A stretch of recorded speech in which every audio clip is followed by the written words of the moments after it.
Hello everyone, welcome back to a online solution. Dear, आज हम पढ़ेंगे सोशल साइंस का वीवीआई सब्जेक्टिव क्वेश्चन। तो मैंने इस वीडियो में ज़्यादा क्वेश्चन नहीं लिया हूँ, 5 क्वेश्चन लिया हूँ और आपको 5 का 5 याद करना है। अगर याद नहीं है तो याद कर लो, because very very important. And सबसे इंपॉर्टेंट बात यहाँ पे यह है कि मैंने इस क्वेश्चन को हिंदी तो ही है, इंग्लिश को भी ट्रांसलेट कर दिया। मतलब जो बंदे इंग्लिश लवर है तो वो इंग्लिश में भी इसका फ़ायदा उठा सकते हैं। तो फिर देर किस बात की है। अगर आप पहली बार आए तो वीडियो को जल्दी से लाइक करो और जल्दी से चैनल को सब्सक्राइब कर दो जिन्होंने सब्सक्राइब नहीं किया, और जो पहले से हैं उनके लिए very very very most welcome. तो चलते स्टार्ट करते हैं। सबसे पहले सवाल हमारा यहाँ पे है, प्राकृतिक संसाधनों का संरक्षण क्यों आवश्यक है। और ये जो सवाल आप जो देख रहे हैं ना, ये सब सवाल कहीं ना कहीं किसी न किसी ईयर में पूछा गया है। Okay, so don't worry. आपको ये नहीं सोचना है कि सर याद कर रहे हैं आएगा या नहीं आएगा। आप पढ़ो, है ना, एक बार पढ़ो तो ज़रूर। जब एक बार जब पढ़ोगे ना तो ऑटोमेटिक है कि आप एग्जाम में कुछ ना कुछ तो जरूर ही लिख दोगे, ठीक है ना। तो अभी से याद करना शुरू कर दो, अभी से पढ़ना शुरू कर दो। प्राकृतिक संसाधनों का संरक्षण क्यों जरूरी। Why is conservation of nature resources necessary. देखिए, हम हिंदी में पढ़ेंगे, इंग्लिश लवर इंग्लिश वाले जो है यहाँ पे ध्यान से आप लोग देख लेना, ठीक है, बिकॉज मैं हिंदी समझा देता हूँ। प्राकृतिक संसाधनों का संरक्षण बहुत जरूरी, जाहिर सी बात है। प्राकृतिक संसाधनों का तो संरक्षण करना बहुत जरूरी, नहीं करेंगे तो फिर इससे जीवनचर्या बेकार हो जाएगा। क्योंकि प्राकृतिक संसाधन का भंडार सीमित है, बिल्कुल, मतलब कोयला, पेट्रोलियम, ये सब क्या है, सीमित है। अगर नहीं करेंगे तो खत्म हो जाएगा। फिर हमारे आने वाली जो नस्ल है वो कैसे यूज करेगी। अभी मेरे पिछले वाली जो नस्ल थी वो प्राकृतिक संसाधनों का उपयोग करते आ रही थी और अभी तक हम लोग कर रहे हैं। लेकिन हमारे बाद जो नस्लें आएंगी तो उसके लिए भी मतलब उसके लिए भी तो हमको सोचना है ना। तो जो प्राकृतिक संसाधनों क्या है, भंडार सीमित में है, मतलब लिमिट है, वो खत्म होने वाला। निश्चित समय तक इसका उपयोग करने का इसका भंडार क्या होगा, समाप्त हो जाएगा। बस हम एक समय आएगा जब ये खत्म हो जाएगा। तो अगर हम एक मतलब क्या बोलते हैं, आवश्यकता अनुसार अगर इसका उपयोग करते हैं, जितना ज़रूरत है उतना ही उपयोग करते हैं, तो जाहिर सी बात है प्राकृतिक संसाधन जो है संरक्षण हो जाएगा, है ना। बहुत गंभीर समस्या उत्पन्न होगी, इसलिए प्राकृतिक संसाधनों का संरक्षण जरूरी है। अब देखो, अब इमेजिन करो कि मान लें कि हम इस समय जी रहे हैं और इस समय इमेजिन करो कि पेट्रोल नहीं होता, क्योंकि हमारे पूर्वजों ने जो हमारी नस्लें जो थी, हमारे दादा दादी जो भी पीछे के थे, परदादा परदादी, तो उन्होंने इस्तेमाल किया कोयला, पेट्रोलियम वगैरह, ठीक है। अगर पूरा इस्तेमाल करके ख़त्म कर देता तो हम लोग क्या करते, कुछ नहीं कर पाते यार। फिर हम लोग गाड़ी से कैसे चलते, बहुत मुश्किल होता। तो हमारे आने वाली जो नस्ल है उसके बारे में भी सोचना है कि हमको ऐसा इस्तेमाल करता है, हमको ऐसा मतलब इतना ही करना है जितना काम के लायक हो, है ना, ताकि उससे बचा सके और हमारे आने वाली नस्लें इसका फ़ायदा उठा सकें। नहीं तो फिर आने वाले वक्त में बहुत बड़ी गंभीर समस्या उत्पन्न हो सकती है। तो ये है प्राकृतिक संसाधनों का संरक्षण क्यों आवश्यक है, इसका आंसर लिखने का। तो मैं तो कुछ ज़्यादा समझा दिया हूँ, आप इस बात को इस तरह से लिखेंगे तो समझ जब जाएंगे ना, जब बातों को आप समझोगे तो आप एकदम इजीली से इसको आप नोट कर पाओगे और आराम से लिख दोगे, ठीक है। चलिए आगे पढ़ते हैं। भारत के लिए जलमार्ग का क्या महत्व है। जलमार्ग मतलब जो शिप होता है ना, पानी से जाने वाला, जैसे पनडुब्बी होता है जिसको सबमरीन बोलते हैं, जहाज है, सबमरीन है। तो भारत के लिए जल मार्ग, देखिए जल में भी मार्ग है। एक तो वायु मार्ग होता है, एरोप्लेन से हम लोग दिल्ली से पटना चल जाते हैं तुरंत, है ना। और एक सड़क मार्ग है जो ट्रेन से, बस से चल जाते हैं। एक जल मार्ग यानी कि पानी से भी सफ़र करते हैं, तो शिप हो गया, है ना। और जो सबमरीन है वो उसका भी मार्ग होता है, उसका भी रास्ता बना होता है। चलिए पढ़ते हैं। भारत में पुराने ज़माने से ही अन्य देशों के साथ अपने ही विभिन्न राज्यों में एक जगह से दूसरी जगह अनेक प्रकार के सामानों का आयात निर्यात करता रहा। मतलब पुराने ज़माने से भारत जो है एक स्थान से दूसरे स्थान में जो है तो उससे क्या मतलब आना जाना लगा रहा जल से। मतलब जब एरोप्लेन की उतनी व्यवस्था नहीं थी, एक देश से दूसरे देश जाना होता था तो पानी के माध्यम से जाता था, पानी की जो जहाज होती थी, शिप, उसी से जाता था। आयात और निर्यात करने के लिए मार्ग की आवश्यकता होती थी। और इसमें मार्ग अभी हम जानते हैं, तो मार्ग कितने प्रकार के होते हैं, मार्ग 3 प्रकार के। तो ये तो स्थल मार्ग बहुत पहले से है, उसके बाद जल मार्ग है और अंतिम में आ गया वायु मार्ग। तो वायु मार्ग बहुत बाद में आया, लेकिन इसके पहले ये जल मार्ग और स्थल मार्ग बहुत ज़्यादा उपयोग होने लगा, ठीक है ना। भारत में स्थल मार्ग की कमी शुरू से ही अभी तक भारत में स्थल मार्ग की कमी है और शुरू से भी रही है, ठीक है ना। तथा वायु मार्ग बहुत महंगा वायु मार्ग यार बहुत महंगा। एरोप्लेन से तो मतलब सफ़र करना, एरोप्लेन तो आदमी ले जाना, उसके लिए सामान ढोना बहुत मुश्किल है। तो वायु मार्ग बहुत महंगा होने के साथ साथ सभी सामानों का आयात निर्यात वायु मार्ग से संभव नहीं था। देखो बाहरी देश से अभी भी जो गाड़ियाँ आती है, बाहर की जो सामान यहाँ इंडिया आता है, तो आपको क्या लगता है वो एरोप्लेन से आता है? नहीं, वो अक्सर सामान जो है ना, जो भारी वाला, जैसे कि गाड़ी वगैरह हो गया, बाहर का भी गाड़ी है ना, बाहर इंडिया में चलता है, तो बाहर की जो गाड़ी है वो भी जब इंडिया में आता है तो वो शिप से आता है, पानी वाला जो जहाज होता है उससे आता है, तो ये थोड़ा सा सस्ता पड़ता है ना। वायु मार्ग थोड़ा सा ज़्यादा महंगा पड़ेगा। सभी सामानों का आयात निर्यात वायु मार्ग से संभव नहीं, इसलिए सबसे आसान और सब सस्ता मार्ग कौन है? जल मार्ग, सबसे सस्ता मार्ग है।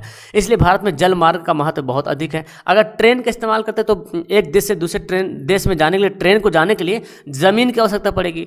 तो हमारे पास जो हमारे पड़ोसी देश है, भारत, पाकिस्तान, बांग्लादेश, नेपाल, ये सब है ट्रेन जाने का, तो वहाँ मतलब इसका इस्तेमाल होता है। लेकिन जल मार्ग जैसे हमारे अलग अलग देश में है, जैसे अलग सऊदी अरब है, अलग अलग है, तो वहाँ से फिर हमको जल मार्ग की आवश्यकता पड़ेगी, क्योंकि एयर मार्ग जो है ना, वायु वाला मार्ग बहुत महंगा होता है। ये तो खैर बहुत इंपॉर्टेंट है। चिपको आंदोलन क्या है आपको पता है? चिपको आंदोलन के बारे में पढ़ते हैं। देखिए इससे बहुत ऑब्जेक्टिव क्लियर होने वाला। 1970 में शुरू हुआ था। गढ़वाल के पहाड़ी क्षेत्रों में उत्तराखंड के लोगों ने जंगलों की व्यावसायिक कटाई के विरुद्ध एक आंदोलन चलाया था। तो आप कहीं कहीं सवाल में उत्तर प्रदेश देता है, उत्तर प्रदेश नहीं होगा, उत्तराखंड होगा, ठीक है ना। 1970 में गढ़वाल के पहाड़ी क्षेत्रों में उत्तराखंड के लोगों ने जंगलों की व्यावसायिक कटाई के विरुद्ध एक आंदोलन, मतलब जंगल कटाई होने लगा था, तो उसके लिए एक आंदोलन छिड़ा कि जंगल को काटने नहीं देंगे, पेड़ को काटने नहीं देंगे, जो चिपको आंदोलन के नाम से जाना गया। मतलब सब लोग जो है ना पेड़ में चिपक करके पेड़ को बचाया था, जो कि बहुत ही सराहनीय रहा है ना।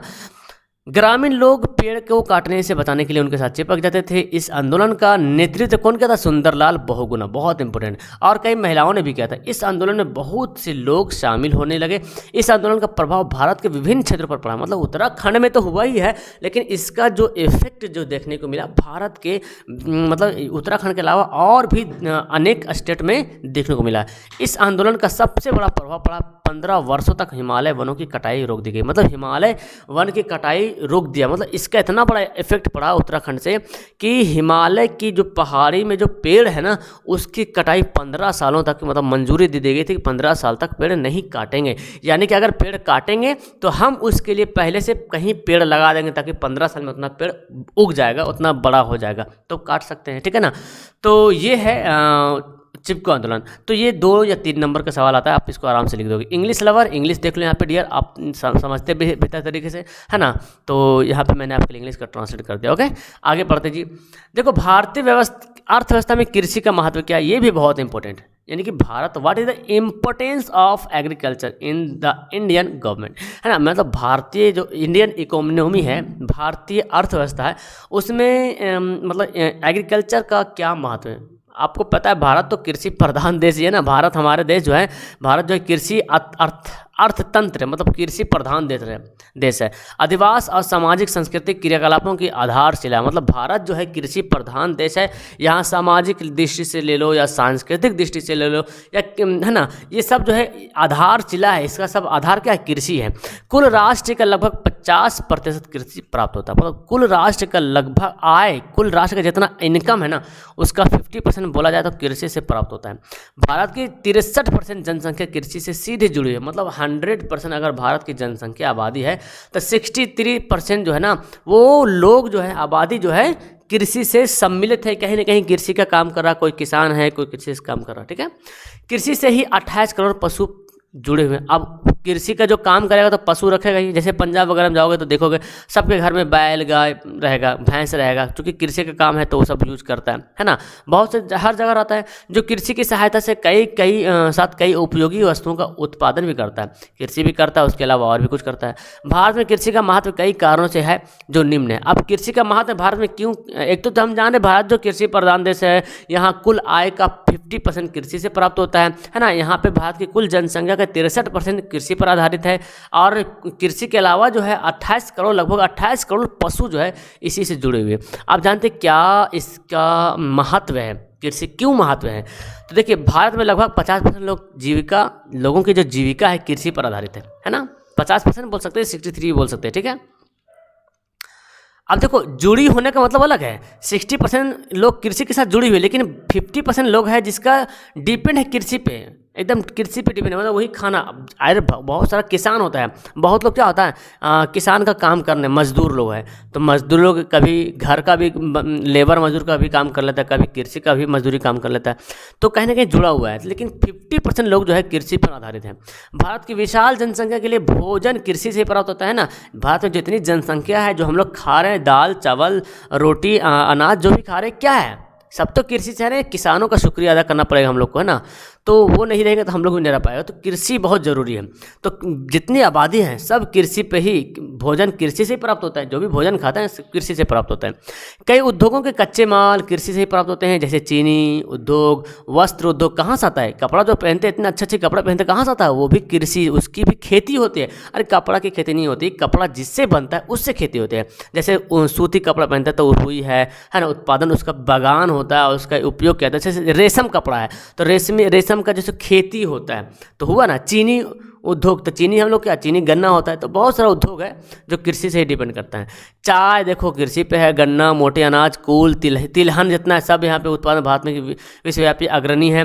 और चावल, जूट, तंबाकू, गेहूं, कपास आदि फसलों का उत्पादन इससे दूसरा स्थान प्राप्त होता है भारत में। देश की 24% आय कृषि से है। तो देखो यहाँ पे 24%, लेकिन 50% बोला जाता है, 50% आय कृषि से है, जो कि ऊपर में लिखा गया लगभग 50% आय कृषि से है। तो ये है इम्पोर्टेंस। ओके, चलिए अब इंग्लिश वाले थोड़ा सा मैं अच्छा से दिखाता हूँ, ताकि बोले ना सर हम तो इंग्लिश वाला देखे नहीं, आप तुरंत स्क्रॉल कर दिए। ठीक है, यहाँ पे स्क्रीनशॉट ले लो और ये ले लो। ओके, चलिए अब हम आगे बढ़ते हैं। एंड लास्ट सवाल हमारा है, समुच्च रेखा से आप क्या समझते हैं? What do you understand by control line? देखिए समुच्च रेखा क्या होता है, इसके बारे में समझते हैं। एक काल्पनिक रेखा होता है, यानी कि मैप में एक काल्पनिक इमेजिन रेखा बनाते हैं, जो मानचित्र पर स्थित उन सभी स्थानों को मिलाती है जिनकी ऊंचाई समुद्र तल से समान हो। यानी कि मानचित्र पर ऊंचाई, समुद्र तल से समान ऊंचाई मानचित्र पर है, उसको एक काल्पनिक रेखा खींचते हैं, मतलब एक लाइन खींचते हैं, ताकि पता चले कि ये कौन सी लाइन है। जैसे पहाड़ों को दर्शाना तो अलग अलग लाइन से दर्शाते हैं ना, समुद्र को दर्शाना तो नीला कलर से दर्शाते हैं, ब्लू कलर से, है ना। अगर खेत मैदान को दर्शाना तो उसका अलग कलर से दर्शाते हैं। तो ये दर्शाना, ये जो हम जो दर्शा रहे हैं, जो काल्पनिक रेखाएं खींच रहे हैं मानचित्र पर, उसी को बोलेंगे समुच्च रेखाएं। ठीक है, मानचित्र पर इन समुच्च को बादामी रंग से दिखाया जाता है। इसका प्रतिपादन एक डच अभियंता, देखिए इसका, इन्होंने समुच्च रेखा का खोज किसने किया था?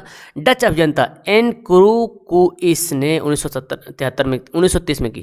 ये line very very important dear. जब आप एग्जाम में इस बात को जब आप लिख दोगे तो जो एग्जामिनर होगा आपसे बहुत इफेक्ट होगा, बहुत प्रभावित होगा, क्योंकि ये पॉइंट बहुत इंपॉर्टेंट कि इस बात का प्रतिपादन जो है, इसका प्रतिपादन डच अभियंता था एन क्रूकुइस ने 1930 में किया था, मतलब इंजीनियर था। ठीक है, एंड इंग्लिश का यहाँ पे सवाल। तो टोटल हमारा यहाँ पे 5 सवाल क्लियर हो गया। तो आपको मैं ये 5 सवाल होमवर्क के रूप में दे रहा हूँ, आपको याद करना है। अगर आप 2 दिन में याद नहीं कर पाते हो, 1 दिन में नहीं याद कर पाते हो, तो 5 दिन में लेकिन याद कर लो, है ना, बेहतर ही रहेगा। तो दैट्स वेरी वेरी इंपॉर्टेंट। तो आपको ये वीडियो कैसी लगी, पढ़ने में मज़ा आए कि नहीं आई, नीचे कमेंट करना मत भूलना। हर कोई बंदा नीचे कमेंट जरूर करेगा, चाहे यस या नो या कुछ भी लिख के कमेंट जरूर करना डियर। एंड मैंने जो आपको समझाया है तो वो क्या आपको समझ में आया है, ये भी मुझे बताओ, ताकि मैं अगले बार से और भी अच्छे तरीके से समझाने की कोशिश करूँगा। तो that's all, thank you everyone. मिलते हैं नेक्स्ट वीडियो में, बने रहें और वीडियो को देखते रहें। प्रीवियस ईयर सारा क्वेश्चन यहाँ पे अपलोड है। Okay, that's all, thank you everyone, bye bye. And last में अगर आप वेबसाइट पे पढ़ना चाहते हो तो नीचे डिस्क्रिप्शन में वेबसाइट का लिंक, हमारे वेबसाइट का लिंक है, वहाँ से जाके आप पढ़ाई कर सकते हो। एंड डिस्क्रिप्शन में व्लॉग वीडियो का चैनल दिया हो, ब्लॉग चैनल, जिसमें मैं ब्लॉगिंग करता हूँ, तो वीडियो अपलोड करता हूँ, तो वो भी वहाँ से भी आप जुड़ के अपना प्यार मुझ पे बारिश की तरह बरसा सकते हो। Okay, that's all, thank you everyone, bye.